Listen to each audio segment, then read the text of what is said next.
একুশে টেলিভিশনের প্রতিষ্ঠা বার্ষিকীতে শুভেচ্ছা জানিয়েছেন নানান শ্রেণী পেশার মানুষ। সকাল থেকে একুশের প্রাঙ্গণে আসতে শুরু করেন রাজনীতিবিদ, ব্যবসায়ী, সাংস্কৃতিক অঙ্গনের তারকারা। তাদের ফুলেল শুভেচ্ছায় সিক্ত হয় একুশে পরিবার। সঞ্জয় অধিকারী রিপোর্ট। একে একে ২৬টি বসন্ত পেরিয়ে ২৭ বছরে পা দিল সাধারণ মানুষের কথা বলা জনপ্রিয় চ্যানেল একুশে টেলিভিশন। প্রতিষ্ঠা বার্ষিকীর দিনে শুভাকাঙ্ক্ষীদের পদচারণায় মুখর হয়ে ওঠে একুশের প্রাঙ্গণ।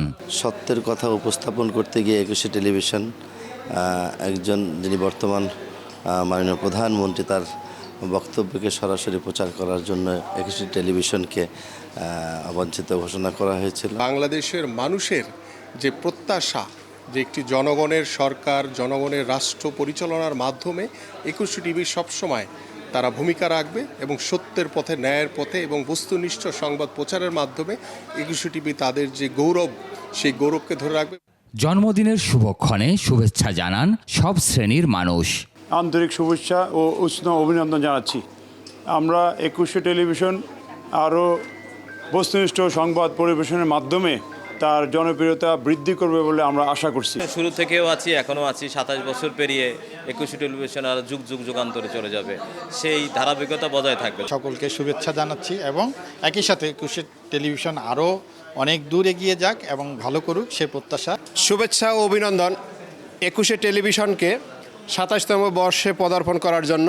২ যুগেরও বেশি সময় ধরে জনমানুষের পাশে থাকা একুশে টেলিভিশন নিয়ে স্মৃতিচারণ করেন অনেকেই।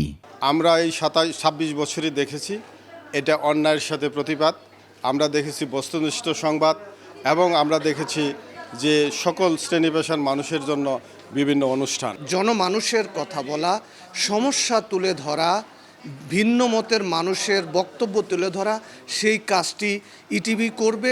একুশে টেলিভিশনের কাছে প্রত্যাশার কথাও তুলে ধরেন আগত অতিথিরা। পথ চলে সবাই, পথ দেখায় কেউ কেউ। একুশে টেলিভিশন অগ্রগামী থাকবে, সবসময় সবাইকে পথ দেখিয়ে এগিয়ে নেবে।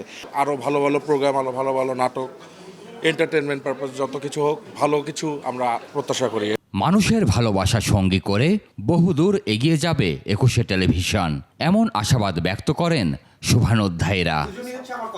সঞ্জয় অধিকারী, একুশে টেলিভিশন, ঢাকা।